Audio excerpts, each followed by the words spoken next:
국민들이 소득원을 잃을 경우 안정적인 삶과 노후를 보장하기 위한 국민연금. 현재 총 가입자 중에 21.3%는 부부가 동시에 가입한 경우인데요. 최근 부부 가입자에게 불합리한 경우가 발생하고 있어 관련된 법제도의 보완이 필요하다는 의견입니다.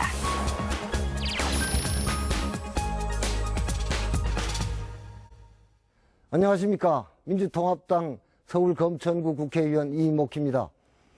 부부가 동시에 국민연금에 가입하는 경우 중복급여 발생으로 인해 온전하게 혜택을 받지 못하는 불합리한 경우들이 생겨나고 있습니다. 국민의 노후를 보장하기 위한 국민연금의 본래 취지에 맞는 법 제도의 보완이 시급하다고 생각합니다. 이 법안은 중복급여 발생 시 유족연금을 포기하면 일정 금액을 추가로 지급하고 노령연금을 포기할 때는 연금액의 50%를 추가 지급합니다. 또한 유족연금 지급 범위에 예외 사유 항목을 추가해 국민연금의 수급권자 범위를 확대하고 있습니다. 현행 국민연금 관련 법률에 따르면은 노령연금, 유족연금, 장애연금 이 세 가지 연금이 있는데 2개 이상 받을 수 있는 경우에도 1개밖에 못 받도록 이렇게 법에 규정되어 있습니다. 예를 들면은 노령연금을 같이 받고 있던 부부가 있었는데 배우자가 돌아가면 그걸 중복해서 못 받게 되어 있습니다. 부부가 가입한 경우에 배우자가 사망했을 시에 유족연금을 선택하면 자신의 노령연금을 포기해야 합니다. 그리고 자신의 노령연금을 선택하는 경우에는 유족연금의 20%밖에 못 받게 되어 있습니다. 그래서 부부 가입자가 자신 혜택을 온전히 받을 수 없는 것입니다. 국민연금 부부 가입자의 경우 배우자가 사망하면 남은 배우자에게 유족연금이 지급됩니다. 하지만 중복급여에 해당되기 때문에 둘 중 하나를 선택해야 하는데요. 유족연금과 노령연금을 각각 선택할 때 불합리한 부분이 발생한다는 것입니다. 작년 8월 현재 국민연금 가입자가 2,009만 명이고 그 21.3%인 429만 명이 부부 동시 가입자들입니다. 지금 현행 법이 그대로 진행된다면 예컨대 부부가 함께 국민연금에 가입하지 잘 않으려고 할 가능성이 높습니다. 지금 맞벌이가 대세이고 앞으로 젊은이들은 거의가 맞벌이를 할 텐데요. 그분들의 노후를 위해서 그리고 국민연금 재정을 위해서도 이렇게 법이 고쳐져야 한다. 그래야 맞벌이 부부가 안심하고 국민연금에 가입할 수 있다. 이렇게 생각합니다. 캐나다, 영국, 프랑스 같은 나라에서는 노령연금과 유족연금을 같이 받을 수 있습니다. 독일, 벨기움, 오스트리아 같은 나라에서는 다 받을 수 있고 다만 노령연금, 유족연금을 합한 금액이 일정 금액 이상일 때면 일부 삭감해서 받을 수 있다 이렇게 되어 있습니다. 우리처럼 그렇게 한 연금만을 받을 수 있게 되어 있는 이런 경우는 선진국에서는 찾아보기 어렵습니다.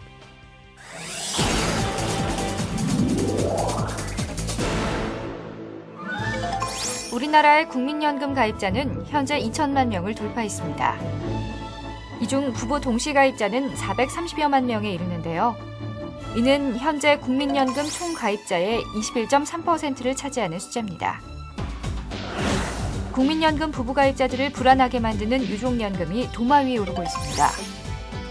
배우자가 사망하면 남은 배우자에게 유족연금이 지급되지만 이때 노령연금과 유족연금 중 하나를 택해야 하기 때문입니다. 국가에서 운영하는 국민연금은 민간에서 운영하는 사적 연금과 달리 배우자가 갖고 있던 연금 수급권이 없어질 때 그걸 가족한테 드리는 것보다는 사회 구성원 모두인 국민들한테 이렇게 지급한다는 원칙하에 제도를 운영하다 보니 이제 그 부부연금 수급권에 대한 어떤 병급 조정 조항이 이제 생겼습니다. 이제 그런데 그 두 개를 다 합쳐서 받아도 충분하지 않은 상황에서 한쪽이 깎이는 것에 대해서 국민들의 좀 불만감이 높아지는 것 같습니다. 최근 여성의 경제활동이 늘어나면서 부부가 동시에 국민연금에 가입하는 경우가 증가하고 있는데요. 또한 이번 법안은 19세에서 27세의 소득이 없는 학생과 군 복무자까지 유족연금의 지급 범위를 확대하고 있습니다. 현 상태로 유지될 경우에 오는 2044년에는 적자로 돌아서고 2060년에는 기금이 완전히 고갈될 것으로 전망됐습니다.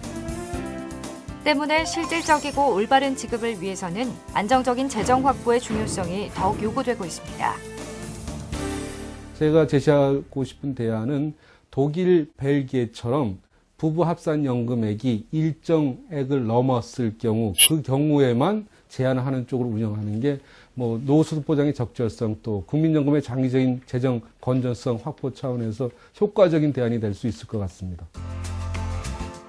국민연금의 불합리한 구조를 개선하고 보다 안정적인 노후 보장이 이루어질 수 있도록 관련 제도를 선진화하는 방안이 마련돼야만 합니다.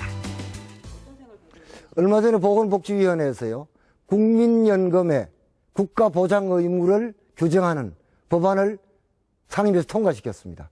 또 필요한 경우에는 국가가 조세로 부담을 한다든지요. 어쨌든 가입자에 대해서는 국가가 그걸 부담하는 사회적 합의를 통해서 그것을 책임지는 이런 노력이 필요하다고 생각합니다. 예, 현행법에 의하면 노령연금을 선택하는 경우 유족연금의 20%만을 줄 수 있도록 되어 있습니다. 이것을 고쳐서 소득 재산 정도에 따라 20% 이상을 지급하도록 하고 구체적인 방법은 대통령령으로 정하도록 그렇게 규정했습니다. 반대로 유족연금을 선택하고 노령연금을 포기하는 경우에 노령연금의 100분의 50을 추가로 받을 수 있도록 규정해 놓았습니다. 부부가 같이 국민연금에 가입했을 때 배우자가 사망하고 나면 그 혜택을 온전히 못 받기 때문에 국민연금에 대한 신뢰가 낮아지고 있습니다. 법을 이렇게 고치게 되면 국민연금에 부부가 함께 가입하는 이래서 국민연금 가입자가 늘어나게 되고 국민연금의 재정도 더 튼튼하게 될 것이고 그리고 국민연금이 애당초 취지로 했던 노후 보장에 큰 역할을 할 수 있을 것이라고 생각합니다. 이렇게 됐을 때 아까 말씀드린 대로 이게 시대의 흐름에 부합할 수 있고 그리고 국민연금 가입자들에게 온전히 자신들이 국민연금에 기여한 바를 돌려주는 것이 된다. 노후 보장의 길이다. 그리고 이 부분에 대해서 저는 모든 사람들이 공감할 것이다 이렇게 생각합니다. 국민연금법 일부 개정 법률안.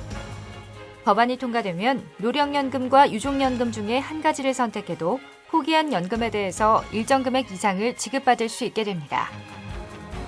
또한 유족연금의 지급 대상도 추가돼 수급권자의 범위는 지금보다 더욱 확대되고 이를 통해 국민연금 제도가 보다 합리적인 방향으로 개선됩니다.